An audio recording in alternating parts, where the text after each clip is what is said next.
Ryan Reynolds here from Mint Mobile. With the price of just about everything going up during inflation, we thought we'd bring our prices down. So to help us, we brought in a reverse auctioneer, which is apparently a thing. Mint Mobile Unlimited Premium Wireless. How to get 30, 30, bit to get 30, bit to get 20, 20, 20, bit to get 20, 20, bit to get 15, 15, 15, 15, just $15 a month? Sold! Give it a try at mintmobile.com/switch. $45 up front for 3 months plus taxes and fees. Promo rate for new customers for limited time. Unlimited more than 40 gigabytes per month. Slows full terms at mintmobile.com.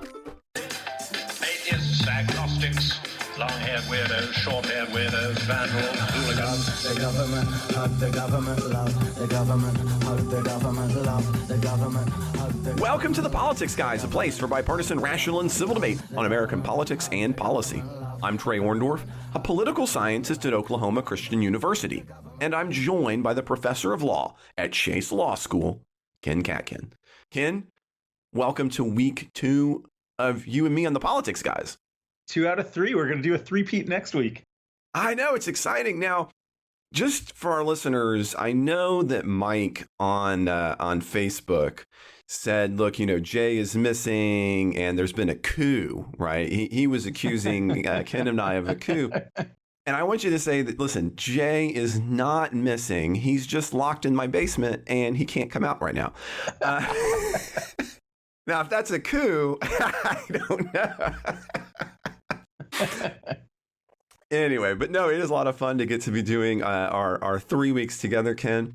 This week we're going to be tackling some things about NATO. We're going to be tackling the ongoing new Supreme Court investigations coming out of the AP. We're going to be talking about inflation and what's happening there. And then we're also going to be talking a little bit about the evolution of Representative Green. And we might have some more from there. We'll see. We have time to do. But I think what we're going to kick off with here is NATO, because this week NATO member nations held their summit in Lithuania. And it isn't hard to imagine it was full of intrigue, like, you know, any bit of international relations, like all of the books the Kens have ever recommended. Right now, the biggest of these, of course, is what is NATO's relationship to Ukraine and what ought that relationship look like? Now, I thought Vox laid it out pretty well this week when they said that, quote, Western leaders are worrying whether Ukraine and their own stockpiles can sustain such a war, end quote. And it's worth pointing out at the same time that NATO's thinking about how they're going to continue to support Ukraine, that Biden also decided to reverse an earlier decision and send cluster bombs to Ukraine. And I think that kind of colored a little bit of what was going on there. Now, that was a decision that has caused a lot of discourse. And in this case, I think probably one of the biggest cases of where the left was probably a little bit more hesitant than the right. Although there was some bipartisan hesitancy, and we can talk a little bit more about that. Just from a point of view, 120 countries have banned the use of cluster bombs for a variety of reasons: their ability to hit civilians, their ability to hang around if they don't explode for decades and still be deadly. Although it is worth noting that the United States, Ukraine, and Russia are not actually signatories to any of those treaties. If anybody's interested in kind of that take, you can take a look at CNN, kind of have the right wing, ironically, position for why we need to send cluster bombs. But be that as it may, this, I think, sets up some of the stage for what we saw happening in NATO. So to return to Lithuania, NATO appeared to largely want to show unity against Russia. Now, what Ukraine wanted was a substantial timeline for joining the alliance instead of this, quote unquote, one day. Now, the United States was clear it was not interested in a faster timeline because it does not want to be directly involved in the conflict. Now, the final report from NATO that we got this week was Ukraine can join when, quote, conditions are met, end quote. But the document itself does not spell out or list what those conditions are. Now, I would say as a political scientist, I think, this is kind of clearly unclear language. You can join, maybe, if you win the war against Russia and a sufficient time after winning, there remains peace. I mean, that clearly is what NATO is talking about here, although they don't want to put it quite in those terms. Now, Ukrainian President Zelensky, he was not happy about this, and this is one of the bigger rifts we've seen come out. As numerous outlets have put it, his tone was, quote, sharp, and he called it, quote, unprecedented and absurd, end quote, that no time frame was set for NATO membership. So again, the takeaway is clear. Countries want to support Ukraine as a proxy, but not drawn to the point where NATO countries would be involved on the ground. Now, Biden would point out that despite their differences, the unity of NATO proved Putin wrong even on the point of Ukraine. As he said, quote, we are ready, we were ready because we stood together, end quote. Now, in addition to that, of course, Ken, we have the other country trying to get into NATO, and that's Sweden. But Turkey initially threw up a number of roadblocks, holding a veto over the entry of Sweden into NATO, arguing that they would only back it if the EU members would agree to revive Turkey's negotiations to join the EU. Now, that position softened by the end of the conference when the President Erdogan agreed to withdraw his objection Monday, but still seems to be kind of taking that on a slow boat.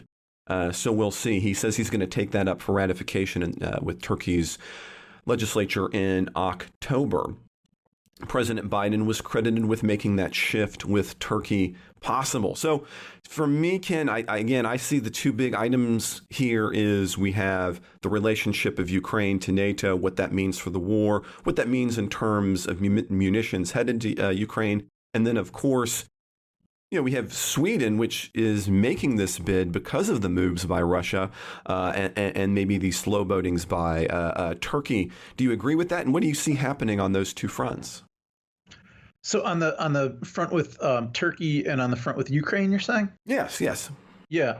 Well, okay, let's talk about Turkey first because we'll probably talk about Ukraine longer. So, Turkey, it sits pretty uneasily within NATO and right kind of on the periphery of the EU because, in case listeners don't know, Turkey has been applying since the 1980s to be in the EU. And while the EU has never granted full membership to Turkey, along the path to that, it has entered into a lot of agreements with Turkey that do give, many of the rights that EU members would have. So there is, for instance, free movement of people between Turkey and the EU, which, for instance, there no longer is with the United Kingdom. Right. So it definitely has some of the kinds of rights, and there's a few other countries in Europe also that are not full-fledged members of the EU, but that are in agreements with the EU that give some of those rights. So Turkey has been wanting to move that forward, and I guess its rhetorical position has been, if Europe is slowballing full Turkish membership in the EU, then Turkey's going to slowball anyone else's membership in any organization that Turkey's a member of, including Swedish membership in NATO. Now, in NATO itself, Turkey sometimes, is on the verge of being kicked out of NATO because they have never stopped doing many deals with Putin. They have much friendlier relations with Russia than other NATO countries do. They've consistently violated all the current sanctions that the West has imposed on Russia and because of the Ukraine war, and that's actually made it possible for Russia to do a lot of international commerce that the sanctions would otherwise prohibit it from doing. So Turkey's not a member in great standing in NATO. It's not a country that the EU has been anxious to accept for membership. And I don't really know where that's all headed. I think, I wouldn't love to let Turkey join any treaty organization that I was a member of, especially under their current government. But on the other hand, there's strategic reasons to include them in things. I mean, in NATO, it's probably better to have them as a unreliable ally than as just an adversary. Yeah. And in the EU, the more economic integration and movement of people there is in Europe, I guess the hope is that that's going to be a salutary and beneficial influence on Turkey and help moderate Turkey. So I guess those are the arguments for. And just to kind of put some of that more in perspective there, Ken, because you talk about Turkey. I mean, one of the things, it sits kind of in that transitional position when you think of it as a political scientist, right? it's not a fully formed democracy. You know, Freedom House, for example, consistently ranks them as not free. You know, they had authoritarian rule through the 1950s. You know, so their civil and their political rights continue to rank low. So they are that kind of difficult oddball out when it comes to, you know, those are not the kinds of scores you're seeing in your typical EU country, right? Yeah, it's not a modern Western democracy, No. and it has much more in common with Putin's Russia than with most of its NATO allies, and that's very problematic. But I guess there's the old adage, you know, maybe you want to, keep your friends close and keep your enemies closer, right? And Turkey, maybe it's better for the West to keep Turkey in the Western fold, even though it doesn't really operate like a Western country. Well, and of course, there is, and again, this is not a perfect correlation, but one that is a possibility theory is to suggest that as you have more economic and political ties, you tend to see authoritarian and non-free countries or transitional countries move more towards democratic and freedom often. Now, again, that's not a perfect correlation. That's something that, scholars still explore, but there is evidence to suggest that that is one way, right? So if you isolate a country, they're more likely to kind of reinforce authoritarian impulses. Whereas if you can take those transitional countries and have certain kinds of connections with them, you do increase possibly the likelihood of them moving more free. Yeah, I mean, I think that's why the EU has moved in the direction of integrating Turkey, even though they've never granted Turkey full membership. It's precisely for that hope. And I think that hope is generally true. I think it generally bears out, but not always. There's counterexamples, and I think Hungary's been another counterexample. And one could say that Russia itself is a counterexample because, the West moved a lot closer to it during the Yeltsin years. And then, that didn't keep it moving in a good direction. We got the Putin years after that. Yeah. Well, I would say, and this is kind of off topic, then when you get back to Ukraine, I actually have kind of a unique theory on Russia. It's not, excuse me. I subscribe to a theory that I don't think gets enough airtime on Russia. I don't want to make it sound like I'm the one who came up with this unilaterally. I have things I've come up with. This is not one of them. But I think part of the problem with Russia was not that connection, but so much as it was almost what you might call the original sin of its transition from authoritarian communist rule. Because effectively what you have happen is not real divestment of assets by the government, but instead you have the same individuals who happen to be Communist Party members, then controlling those in the so-called free market. So there's a whole suggestion that really was more of a unique case. But you're right. Theoretically, if it's going to work, it should have worked there. But let's get back over there to this issue of Ukraine and its membership in NATO, because I think you're right. We're going to need to spend more time talking about that. Yeah, it's I think you've summarized everything really well. There's a lot of reasons to want Ukraine to be in NATO, and there's also a lot of reasons that you don't want a country joining NATO that's already fighting a hot war, right? Because that commits every member country to being combatants in that hot war, and that basically commits the U.S. to having a declared war against Russia. For the first time in history, right? We had the Cold War for a long time, and we had a lot of proxy wars, but there were reasons that they didn't want the Cold War to turn into a hot war. I mean, it could typically there are books written about this. yes, and literally the fate of the earth would be at stake there. You're talking about countries that have the capability of ending life on Earth if they get in a hot war with each other. So. I think both your summary was good, and I think the underlying policy is good. I mean, I think what the NATO is signaling, they did a couple things that are, I think, very positive for Ukraine. Just sort of both rhetorically and functionally. Rhetorically, it's the first time ever that there's a unanimous vote of all NATO members saying that Ukraine does belong in NATO, and it's just a question of when time and circumstances allow. But in principle, they should be a NATO member, and they will be a NATO member. That is something that there's never been unanimity about before until this week. And the other thing is that as a functional or practical matter, there is a process for joining NATO. and it involves generally something called a membership action program or MAP, where a list of benchmarks and timelines are laid out, and the applicant country has to comply with these benchmarks and timelines before they can get membership.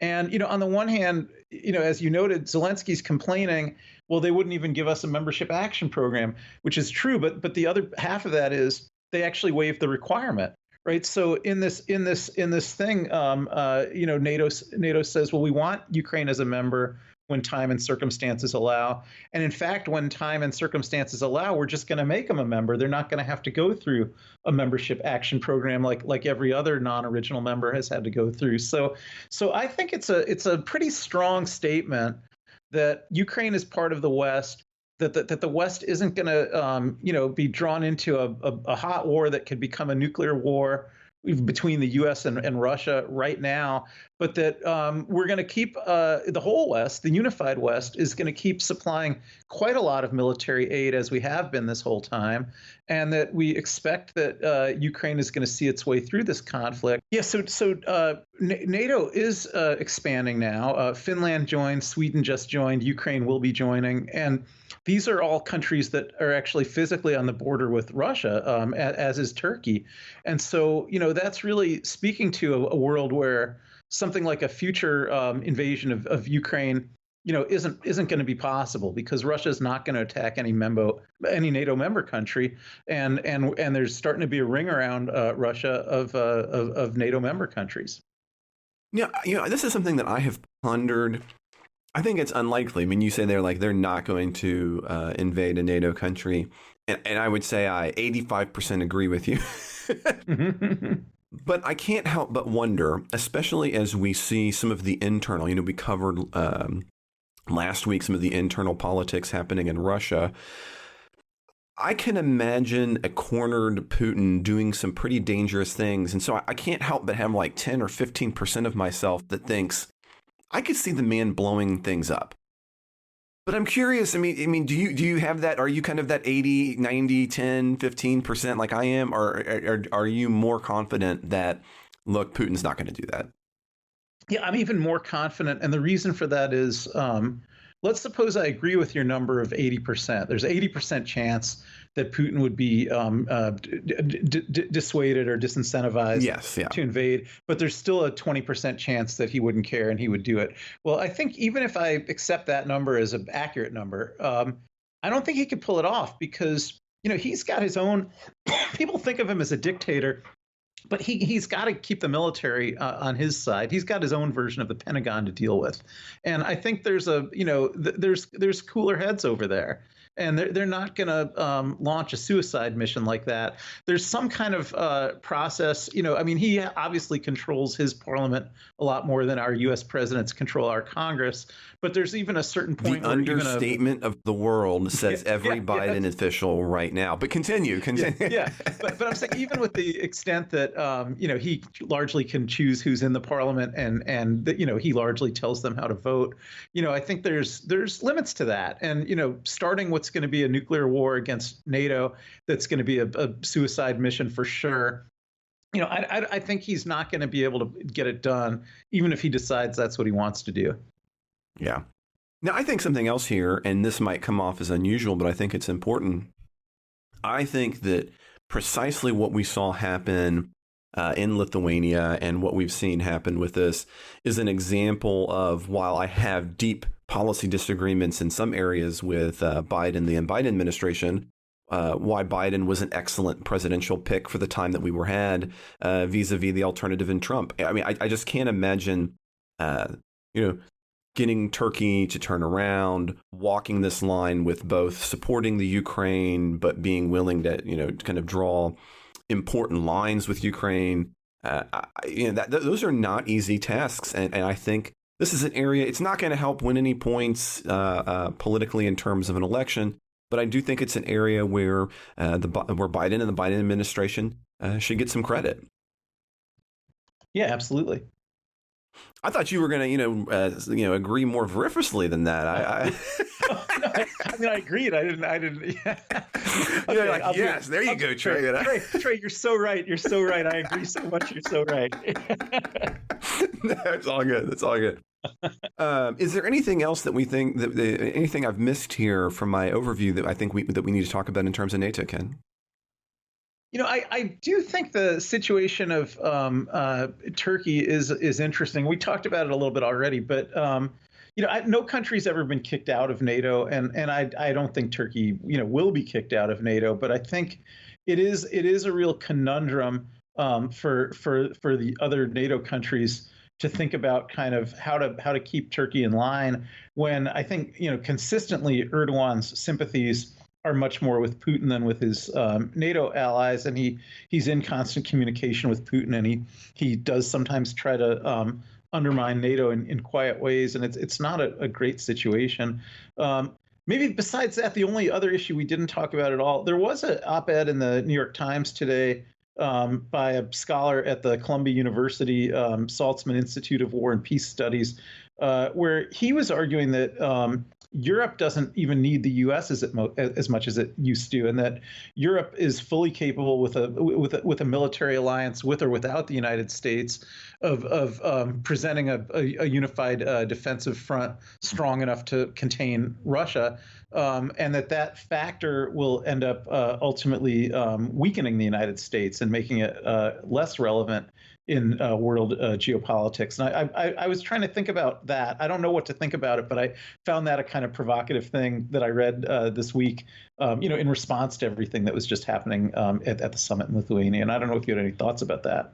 Well, I mean, I suppose that it's definitely true. One of the things that we have, I think, rightfully pushed for is that European countries need to spend their proportion of what it's going to take for defensive measures. And that is one area where, although I disagreed with the means of undertaking it, I agreed with the Trump administration in terms of, look, Europe needs to spend proportionally what we have to spend to make defense occur.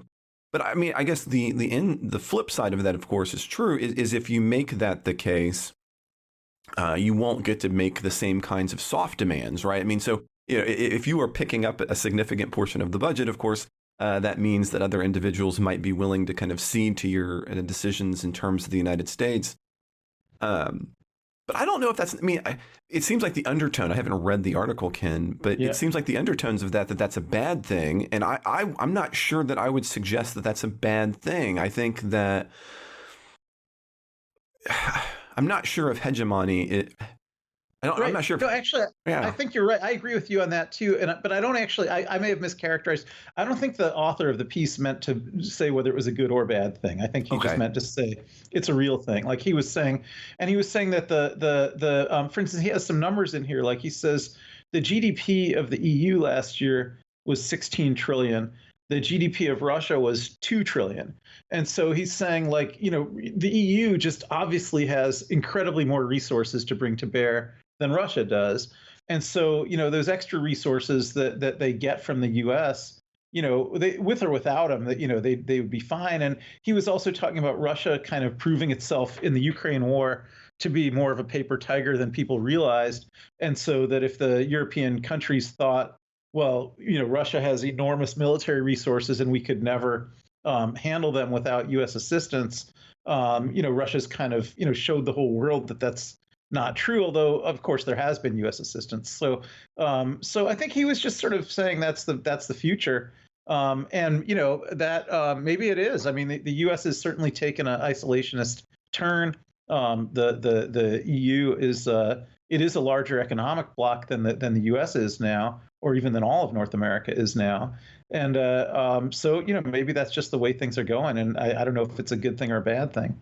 Now, the one caveat, again, I'd have to look more closely is, and you hinted at it there as well, is, of course, we are sending a significant amount of munitions and funding to Ukraine, minus the United States doing that. It's hard. It's always hard. One of the things, I think a lot of times it makes for phenomenal writing, but it can be very difficult science is to try to suggest, well, if we tweaked these variables, in the past, what would have been the outcome in the present? Right. But yeah, I think that would be one area where, the United States was obviously the lead on that front and was the coordinator for making that happen to the Ukraine. Again, I don't know what would have happened without the United States taking that position. But I can certainly imagine scenarios in which there was not as much types of munitions, or funding for Ukraine, minus the United States taking a leadership role on that front, to play maybe a kind of a devil's advocate a little bit there. Yeah, I agree with that. And actually, I think that's also true about the soft power aspect of the United States, that particularly countries like Germany, which really, were buying most of their energy resources from Russia and really had to sacrifice a lot more to impose sanctions against Russia. I think it was, that might not have happened if the U.S. hadn't kind of put all that pressure on them. And that depends, on the U.S.'s ability to put pressure on other countries. Yeah, this is true. Well, Ken, any last thoughts there on that? No, I'm glad we got to talk about an international story to start the show. Well, and we lead it off, right? There we go. We're always doing the international thing. So I think what we're going to need to do, if I'm seeing this right, is let's move forward to the AP's investigation of the Supreme Court. And we're going to kind of handle two parts of this because we kind of have two major Supreme Court stories coming out. So we'll start with the APs, which apparently, if you take a look at what they've been filing, predates what ProPublica was doing. They've been working on an in-depth investigation concerning the Supreme Court using hundreds of public information requests around the country, especially as it relates to libraries, other public universities, and things of that nature. And what they were trying to get a handle on was to take a look at Supreme Court justices who are making money in other ways and how they use their staff to make those efforts happen. That kind of was the focus primarily. And what the AP found, what was kind of making waves this past week, was that Sotomayor's staff had urged colleges, libraries, and others who were hosting book events to buy significant quantities of her books. Now, this is something we talked about, first, the two of us had, Ken, we talked about Justice Thomas, and again with Jay and myself when we took on Alito, is to remember that there are no particular ethics rules. So while there are ethical rules that bar members of Congress and the executive branch from, quote, using government resources, including staff, for personal financial gain, end quote, those rules don't necessarily apply to the Supreme Court. Be that as it may, what the AP found is that Sotomayor has made some $3.7 million, by far the most of any Supreme Court member, since she joined the court in 2009, and that her taxpayer-funded court staff is what made many of her ventures possible, far exceeding what they saw from other members of the High Court. Now, some of the more troubling interactions, according to the AP, were those where there seemed to be some difficulties over the requiring of book purchases to meet with Sotomayor, because theoretically, you're not supposed to have a book requirement to have these public officials. Now, what's interesting is in terms of the Supreme Court members have an annual salary of $285,400 a year. They can go over that by $30,000 for other things, but the one exception is, in fact, book sales. Book sales are not included in that. As the AP has put it, though, when it comes to what they have seen, quote, none of the justices has forcefully leveraged public sponsored travel to boost book sales, as has Sotomayor, according to her emails and other records received, end quote. This has also led to some discussions, and this is something that Jay and I took on with Alito, to issues of recusal when it comes to Penguin, where the court had noted that she had not, due to an inadvertent admission, end quote, but of course, similarly, nothing that she did or wouldn't have done affected anything because that court, those cases were not opted to be taken up. So here's where we're at with Sotomayor. I mean, it clearly hasn't necessarily violated any rules. The AP sees this as kind of being shady and paints the story in that way. Both Democrats and Republicans have kind of come out against this. And it seems to me, I'm curious about you, Ken, for me personally, I gave Justice Thomas a lot of, I thought, well, I had a lot of leeway for him. And clearly, when what we had talked about, he had violated those rules. I think it's pretty straightforwardly. Then again, with Alito, I didn't see that. And then here with Sotomayor, I see kind of a sleaze move that's not necessarily illegal. But what I think this might do, since we now see it crossing ideological divides, this might give there being enough bipartisan support to rethink having some ethics rules that do, in fact, apply to the Supreme Court in a more meaningful way. What do you think about that, Ken? No, my prediction will be 180 degrees the opposite. This kind of scurrilous reporting on Justice Sotomayor, who did not do anything wrong, is going to make a complete bipartisan consensus within the Supreme Court that they shouldn't have any ethics rules on the Supreme Court, that the very reason that they never wanted to have ethics rules apply to themselves is because they thought that that would be a basis for unfair partisan attacks against them.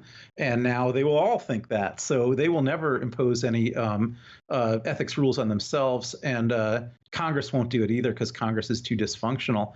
But, Justice Sotomayor, the things that people are complaining about here, for one thing, they don't violate any rules because for the Supreme Court doesn't have ethical rules that apply to it.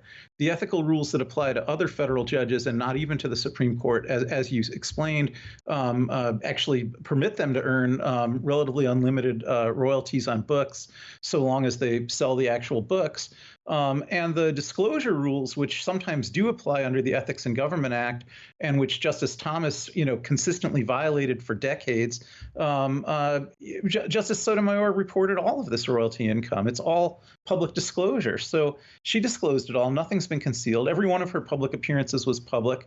Everybody knows where she went to do book talks. Everybody knows how many books she sold. Everybody knows how much she was paid. So even in principle, she didn't do anything. Not only didn't she violate any rules, nothing she did, there shouldn't be any rule against anything she did. Well, as a matter of fact, there is, for lower courts, her use of staff for what she was doing would be an ethical violation. Okay, but that, that's such a minor thing. I mean, it shouldn't be an ethical violation. I mean, it's because the purpose of these ethical rules and the problem with what Justice Thomas and Justice Alito do is that they're essentially allowing themselves to be corrupted by partisans who are trying to ingratiate themselves with them to affect their ideology and to affect their decision making. And they're showering them with huge gifts. And these guys know that that's crooked and they're trying to keep it all secret.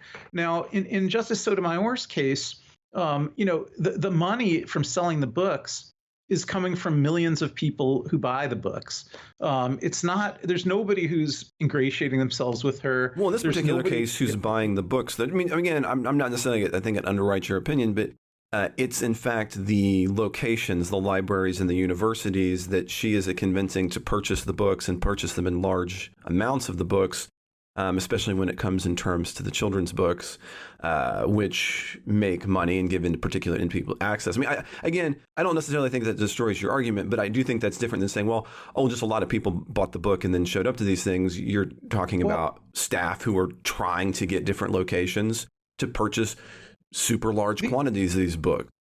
So I think you need to divide or distinguish two different issues that you're raising and keep them separate from each other. So I think one issue that you're trying to raise about the staff is that the government pays the salaries of the staff, and the government expects the staff to be working on government business, and she's having the staff work on her own private side hustle and not on government business. And so that's a little bit of a fraud or a deception on the taxpayers who are paying the salaries of her staff. So I think that's the argument there about the use of the staff. Am I right about that? I think that's fair, yeah. Yeah. So, I both will grant the legitimacy of that argument, but say it's incredibly minor to the point where the cure would be worse than the disease, because her staff is, and every judge's staff, every federal judge, including the Supreme Court, their staff is incredibly small, right? So she probably has maybe 4 law clerks, maybe 2 secretaries, and they have to do the work of running the chambers, and any amount of time that they put into this, it's really, really chump change. If you compare this to the other branches of government, where we don't want to see the president or the Congress having their staffers working on their side hustles. Well, they could be that kind of diversion of public resources could be gobbling up a lot of resources because there's a lot of staff. Here we're again, the total staff of a Supreme Court justice's office is about 6 people. And all of those people actually have to do all the work of running the justice's office. So we could only be talking about, such an incredibly tiny waste of public resources here, if there is a waste of public resources, that I do think that the cure is worse than the disease. The idea that this can be seen as an ethics scandal just based on that is a worse problem than the very minor use of very minor amounts of taxpayer money. Now, if the other thing that you were talking about is that, and I actually went to one of these talks, so I'll use a real world example. Justice Sotomayor came around to my kids' high school, Walnut Hills High School in Cincinnati. She did do a book talk there. There was the high school doesn't sell books, but they were told to bring a bookseller there. And there's a local bookstore in Cincinnati called Joseph Beth. And they came over and sold books, and probably sold hundreds of books that night. And people lined up to have Justice Sotomayor autograph them. Now, I think what you'd have to be positing to say that there was anything corrupt about that. And again, this was all public. It was all publicly disclosed. The speech was at Walnut Hills High School. The bookseller was Joseph Beth. That was in all the newspapers. Everybody knew it. All the book sales are disclosed in her disclosure forms. Now, you'd have to posit that after all that disclosure has been publicly made, that there's a case in the Supreme Court that either Walnut Hills High School or Joseph Beth Books are involved in it. That somebody looks at the public disclosure forms and says to Justice Sotomayor, well, you sold books through Joseph Beth at Walnut Hills High School and made money off this, so I want you to recuse, and that she would refuse to recuse herself. That all that would have to happen before there's even a possibility that anybody could say that anything like this was corrupt. And as you noted, certainly nothing like that ever happened. And the closest that ever happened is that there were people who applied for cert in Supreme Court cases where cert was never granted. And so nobody even drew it to Justice Sotomayor's attention. So she probably voted not to grant cert in those cases. The large majority had to. But if one of those cases would have actually got docketed, then, at that point, people start looking at who the litigants are, and there could have been recusal motions, and nothing ever got that far. So there's no actual corruption. There's nobody from Walnut Hills High School who's calling up Justice Sotomayor and saying, hey, I hosted you at the high school. Now I want to ingratiate myself with you and meet with you and spread my ideology to you. It's not the same as the Harlan Crow type thing, and I think it's not comparable. Well, let's take a brief pause and then come back. And we actually need to kind of get back to that because we need to talk a little bit more about what happened with Justice Clarence Thomas this past week as well. Ryan Reynolds here from Mint Mobile. With the price of just about everything going up during inflation, we thought we'd bring our prices down. So to help us, we brought in a reverse auctioneer, which is apparently a thing. Mint Mobile Unlimited Premium Wireless. How to get 30, 30, how to get 30, how to get 20, 20, 20, how to get 20, 20, how to get 15, 15, 15, 15, just $15 a month? Sold! Give it a try at mintmobile.com/switch. $45 up front for 3 months plus taxes and fees. Promo rate for new customers for limited time. Unlimited more than 40 gigabytes per month. Slows full terms at mintmobile.com. So Ken, I mean, we had the AP investigation, but then we also have coming out of this additional revelations from Justice Thomas. Now, again, the two of us, we'd already taken this up in terms of his relationship with Crow and clearly some problematic relationships. And on that front, I think we agreed. This week, what ended up coming out is that Thomas's clerk had received money through Venmo. Now, okay, for anybody who doesn't know, like Ken, what Venmo, I'm just teasing Ken. I barely know what Venmo is. Venmo is a way to electronically send money to each other. Now, what makes Venmo unique and weird, and I'll never forget the first time I actually I grabbed it because students, so they were talking about it. I'm always trying to keep up with these things. is imagine if you actually included like 128 characters to explain what you were paying, and then that was public. So in other words, anybody on Venmo can just look through and be like, oh, look, some Trey Orndorff sent $40 to Ken, and then I can write whatever I want to go along with that.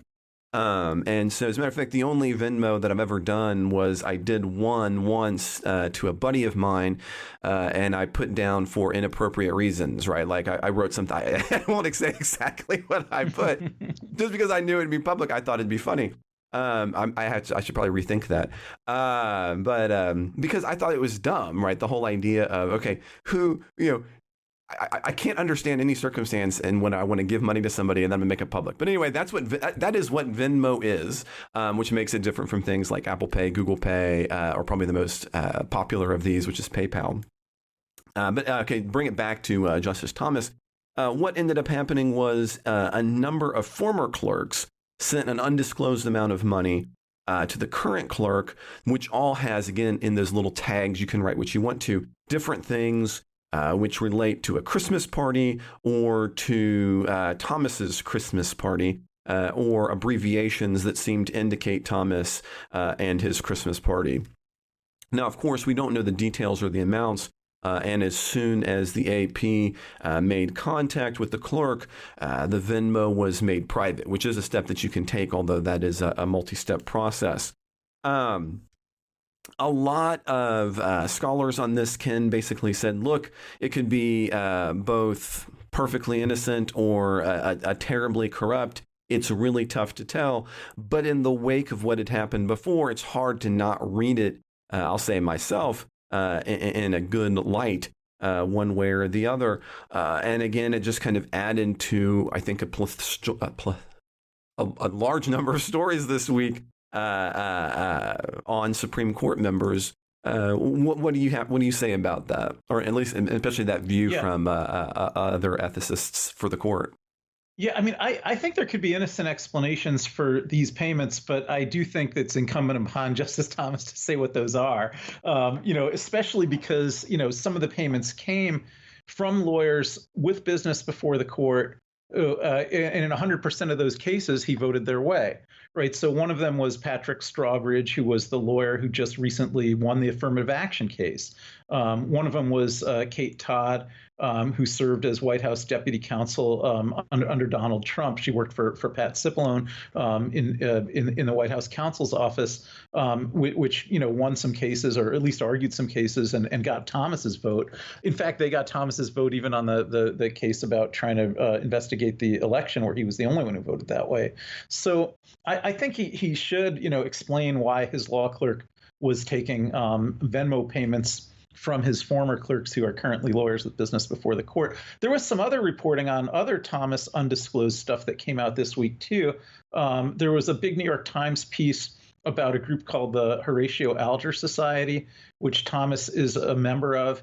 And they've constantly been also taking him on vacations and also allowing him to choose recipients for scholarships that they grant out, and doing things like that. He never disclosed any of that.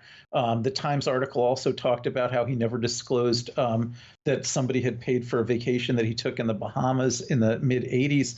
Now, he wasn't a federal judge yet then, but he was the chairman of the EEOC, and so that's something that should have been disclosed at the time, because he was a high-ranking federal official.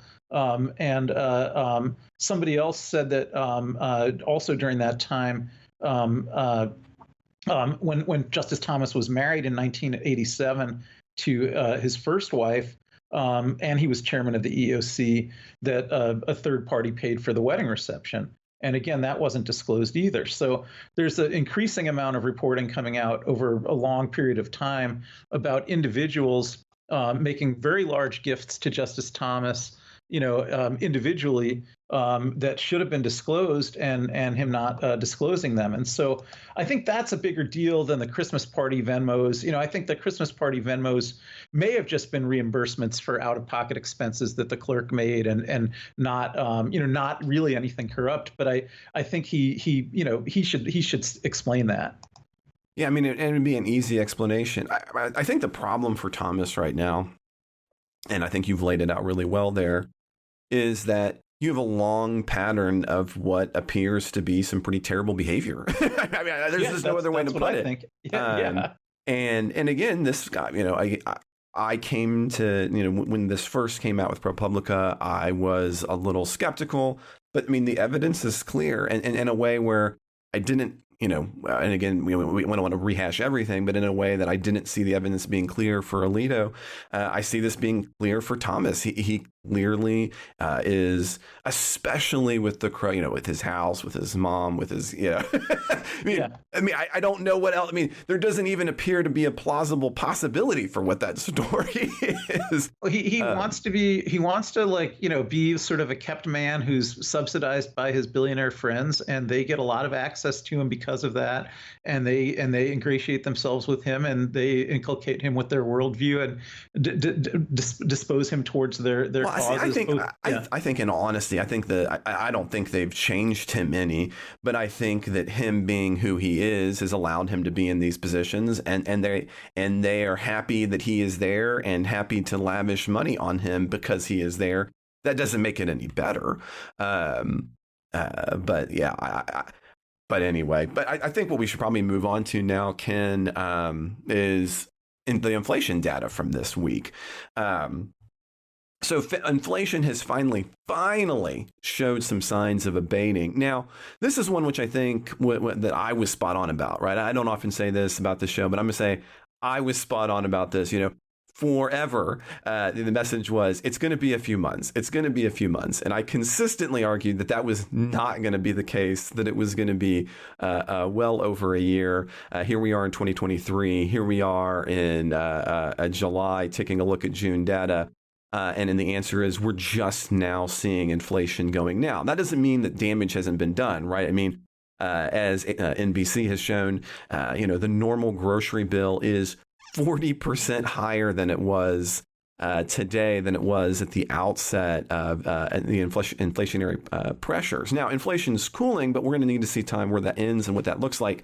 Right now, food is still at a 4.7% increase. Overall inflation, however, and that's what has really been a positive sign, has dipped to 3%.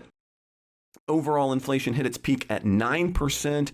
And that has come slowly down from there. If you take a look at this past month in June, if you exclude fuel and food costs, inflation ticks just a little bit higher, ironically at 4.8%. Now, Biden is hoping that this, especially if it continues, will, in his words, quote, show Bidenomics in action, end quote. Now, I have to say, and I'm curious if you think about this in a minute, Ken, I still think that's the dumbest name of all time, and whoever advised that should just be hit with a stick.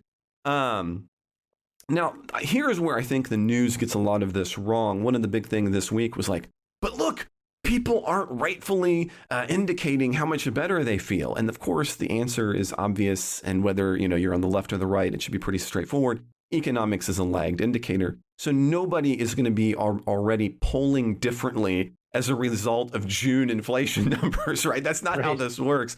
But I know that's the way, the media oftentimes sets that up. And that's where many of these stories take this, right? You need to have a sustained lower inflation rate where you're going to see any kind of corresponding possibility for changes in people's feelings. Again, right? You don't come up 40% over the course of just barely 3 years, have 1 month where it's at 3% and then go, yay, I feel better. That's just not how that happens.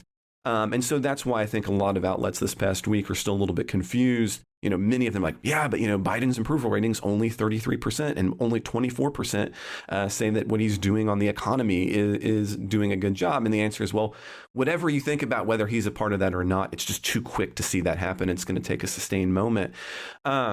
Ken, what do you think about this? I mean, obviously, inflation went on a long time. Again, I think a little more in line with what my predictions were.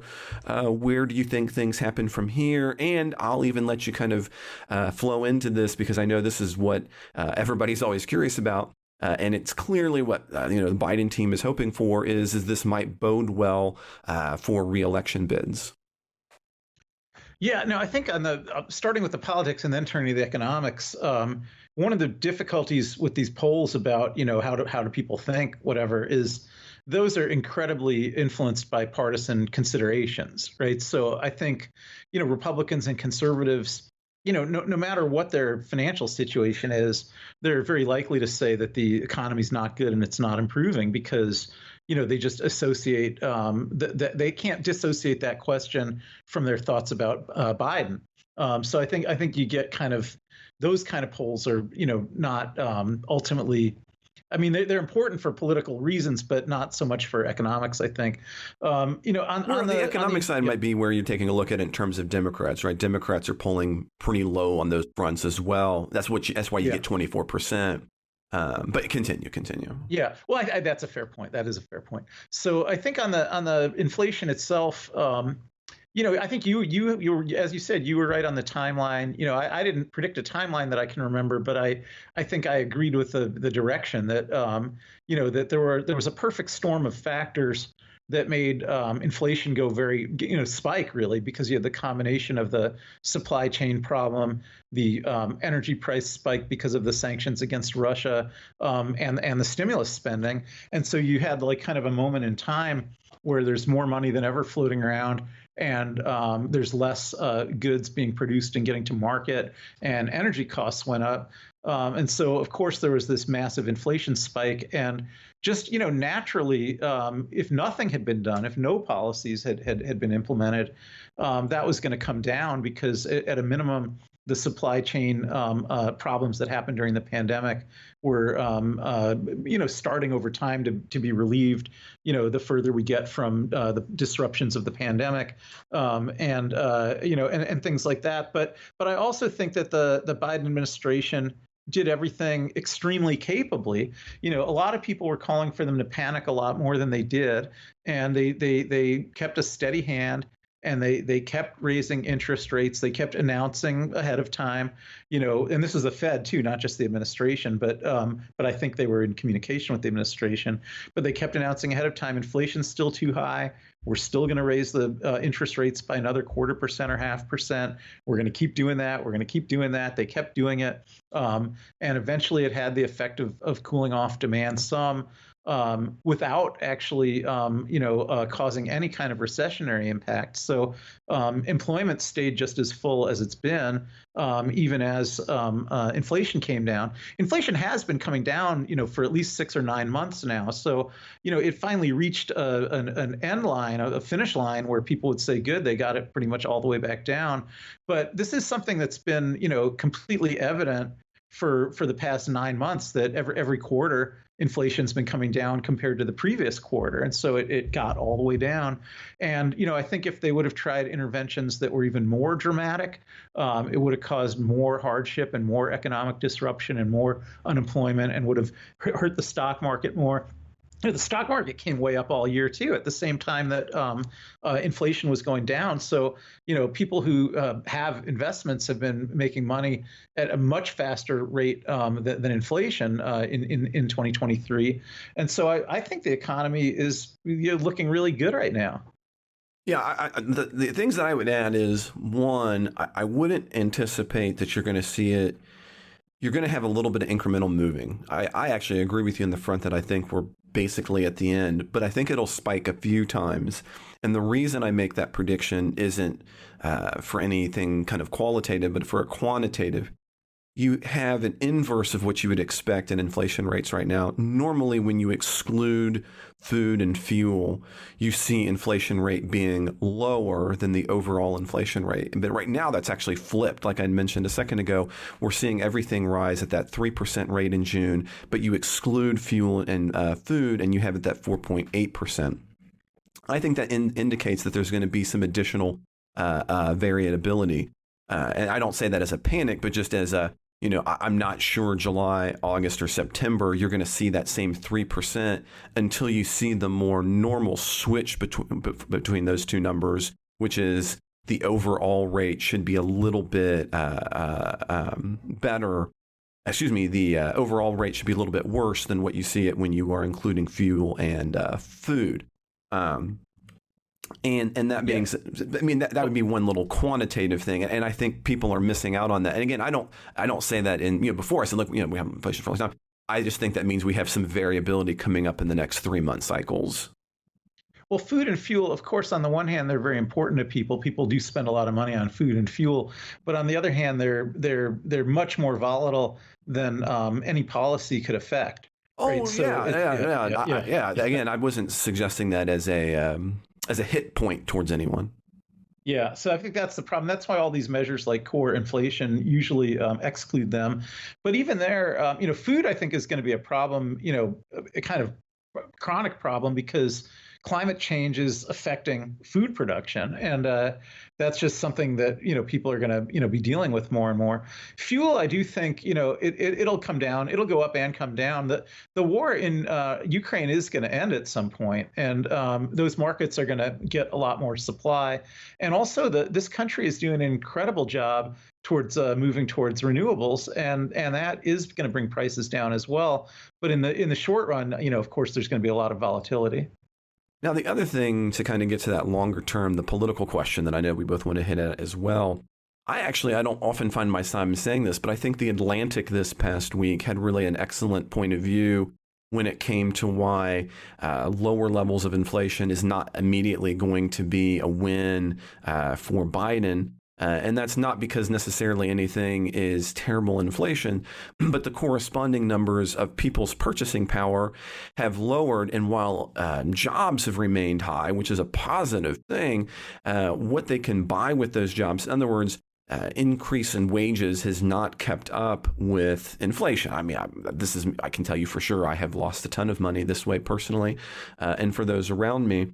And we're going to see that continue. And the Atlantic's point, kind of a cautionary tale for how to run the campaign, was to say, you're going to have to be careful about this because that's what across the ideological spectrum people have felt and will continue to feel even with the lower inflation, since it's unlikely there's going to be a high wage increase between now, at least across the board, between now and the election, and I think that's a well-timed point by the Atlantic. It's a really interesting thing. My sense is that low-wage jobs, the wages have gone up a lot, but not maybe not enough for people. But most of the minimum wages around the country are still in the single digits. They're below $10 an hour, as is the federal minimum wage. And I don't think there's too many jobs left that pay less than $12 an hour. And in many places, the de facto minimum is 15. So I think there have been some increases at the very low end, but 15 may not be enough for people to live on either. And I certainly do see the point that a lot of people who are in middle class jobs or upper middle class jobs have seen a lot of wage stagnation. You and I certainly both have in academia. Yeah, I can say because again, this is something that I advocate for. Here at OC, in a real way, we've effectively had somewhere in the realm of a 23.5% pay cut as a result of inflation.